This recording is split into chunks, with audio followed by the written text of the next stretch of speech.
अस्सलाम वालेकुम स्टूडेंट्स। इस वीडियो में हम एक्सरसाइज 6.2 टोटली सॉल्व करेंगे। फर्स्ट वाला क्वेश्चन है right the following sentences symbolically. आपने इन सेंटेंसेस को रीड करना है और इसके बाद उनको सिंबॉलिकली लिखना है, यानी कि इनके अंदर आपने सिंबल्स लगानी है, प्लस माइनस और मल्टीप्लिकेशन की। फर्स्ट वाला आपका क्वेश्चन है the sum of numbers n and 6 is 20। Sum का मतलब होता है प्लस। ठीक है, आपको ये दो नंबर दिए गए हैं और आपने इन दोनों का क्या करना है, सम करना है, यानी कि प्लस लगाना है इन दोनों के दरमियान।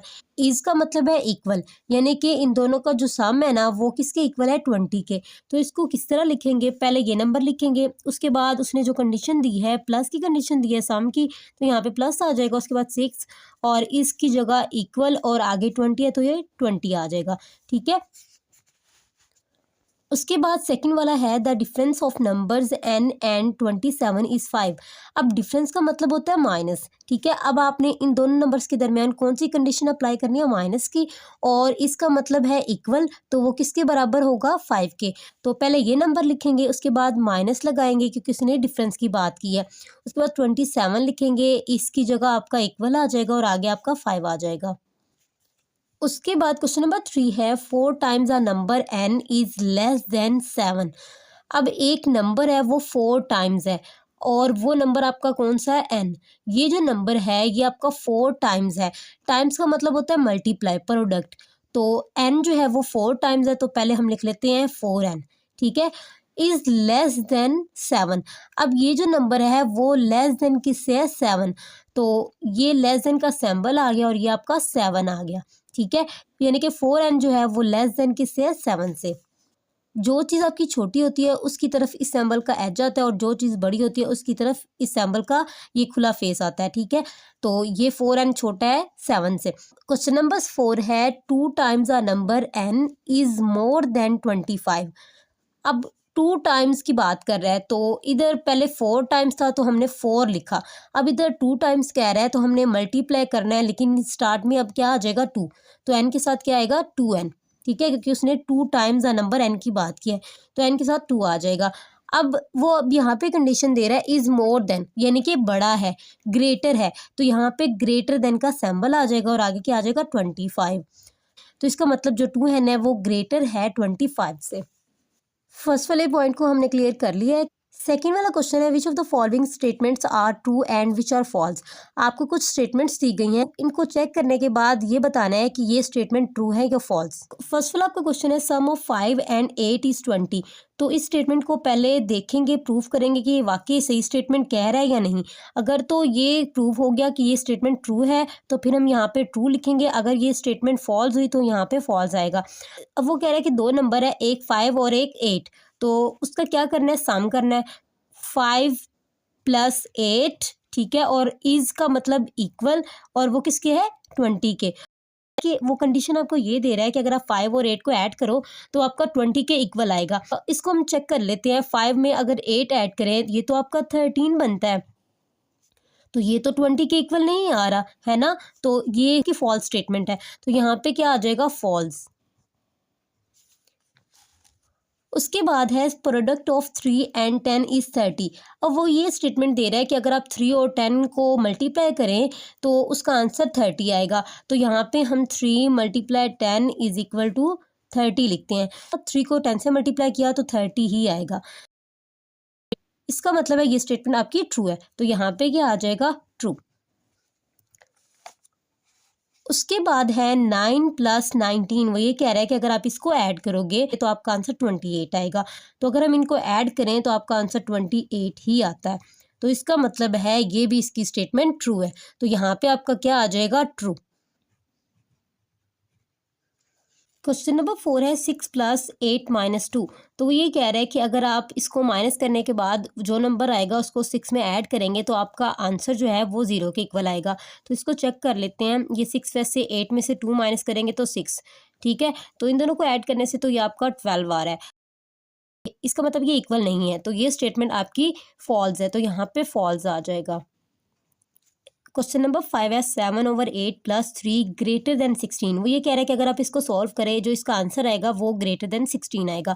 तो पहले इसका हम एलसीएम लेके इसको देख लेते हैं कि ये चीज़ इससे बड़ी आती है या नहीं। ठीक है, तो इसका एलसीएम आपका 8 ही आ जाएगा। 8 को 8 पे डिवाइड किया तो 1, 1 को 7 से मल्टीप्लाई किया 7 प्लस, वैसे इसके नीचे डिवाइड में कुछ नहीं है तो डिवाइड वाला काम नहीं करेंगे, 8 को डायरेक्ट 3 से मल्टीप्लाई करेंगे, 8 3 24। तो इसको ऐड करने से आपका 31/8 आ जाएगा। इनको डिवाइड करने से आपका आंसर लेस देन आएगा 16। तो ये स्टेटमेंट भी फॉल्स है क्योंकि ये चीज़ आपकी छोटी आ रही है इस चीज़ से, तो यहाँ पे भी क्या आ जाएगा, फॉल्स। क्वेश्चन नंबर 2 भी हमने कंप्लीट कर लिया। क्वेश्चन नंबर 3 है right the values of unknown which satisfy the following statements. अब आपको कुछ क्वेश्चंस दिए गए हैं और इसमें कुछ बॉक्सेस जो है ना वो खाली छोड़ दिए गए हैं। आपने इन क्वेश्चंस की कंडीशंस को देखते हुए इन बॉक्सेस को फिल करना है। फर्स्ट वाले क्वेश्चन में आपको पहले बॉक्स दिया गया, उसके बाद +18 = 36। अब वो ये कह रहा है कि 18 में आप कितना ऐड करेंगे कि आपका जो आंसर है वो 36 के इक्वल आए। तो 18 में अगर हम 18 ही ऐड करें तो आपका आंसर 36 आएगा।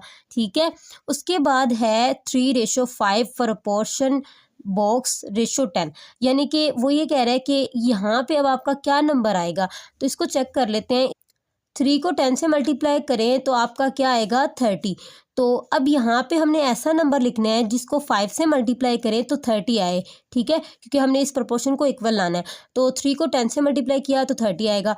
अब 5 को हम किससे मल्टीप्लाई करेंगे तो 30 आएगा। 5 को जब 6 से मल्टीप्लाई करेंगे तो आपका 30 आएगा। ठीक है, थर्ड वाला क्वेश्चन है 20% ऑफ 2000।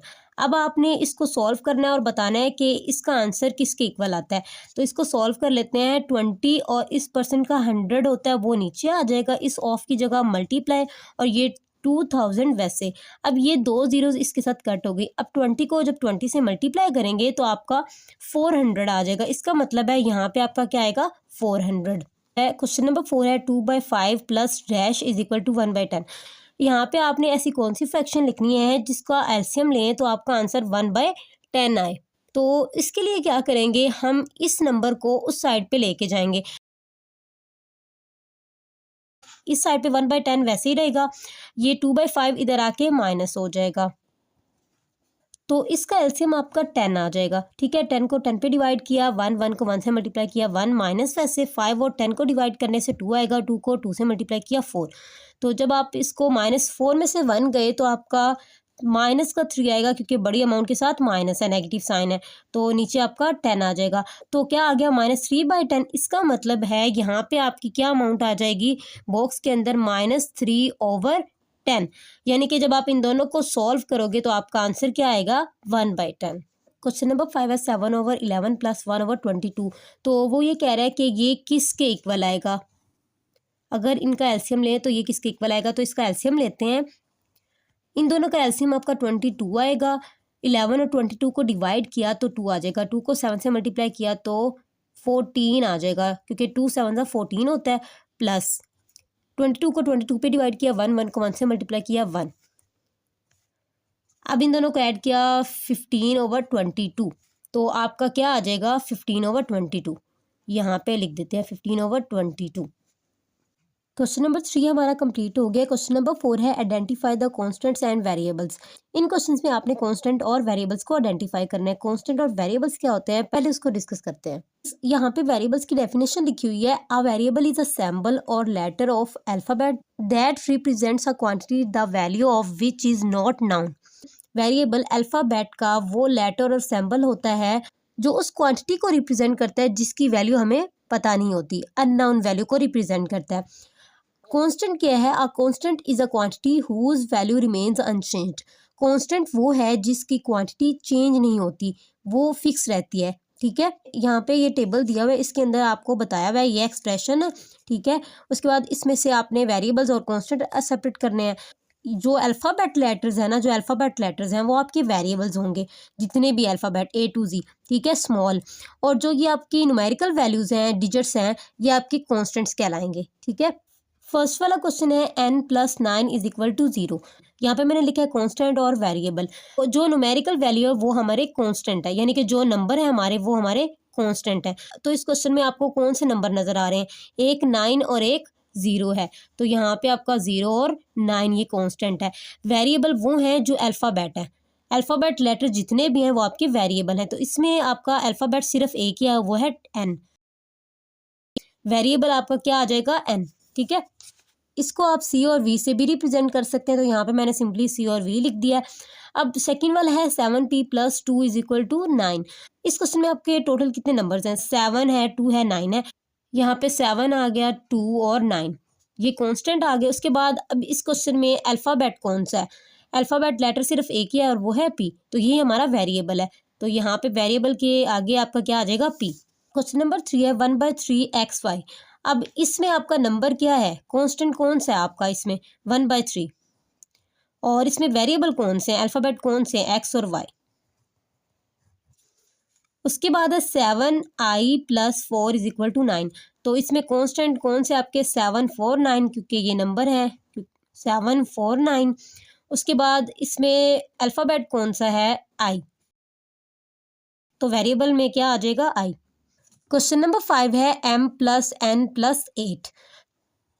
कांस्टेंट इसमें आपका एक ही है, वो है 8, क्योंकि इसमें एक ही नंबर है, ठीक है। और वेरिएबल इसमें आपके दो हैं, m और n। अल्फ़ाबेट लेटर इसमें दो हैं, m और n, ये आपके वेरिएबल्स आ गए। क्वेश्चन नंबर 6 है 9x + y - 37। तो इसमें आपके नंबर कौन कौन से आ रहे हैं? 9 और -37। ये 9 और -37 ये आपके कांस्टेंट आ गए। अब वेरिएबल कौन कौन से? x और y। हमने एक्सरसाइज 6.2 टोटली सॉल्व कर लिया। उम्मीद है आपको इन क्वेश्चन की समझ आ गई होगी। अगर आपको वीडियो अच्छी लगी है तो फ्रेंड्स के साथ लाजमी शेयर कीजिएगा। मिलते हैं नेक्स्ट वीडियो में, तब तक के लिए अल्लाह हाफिज़।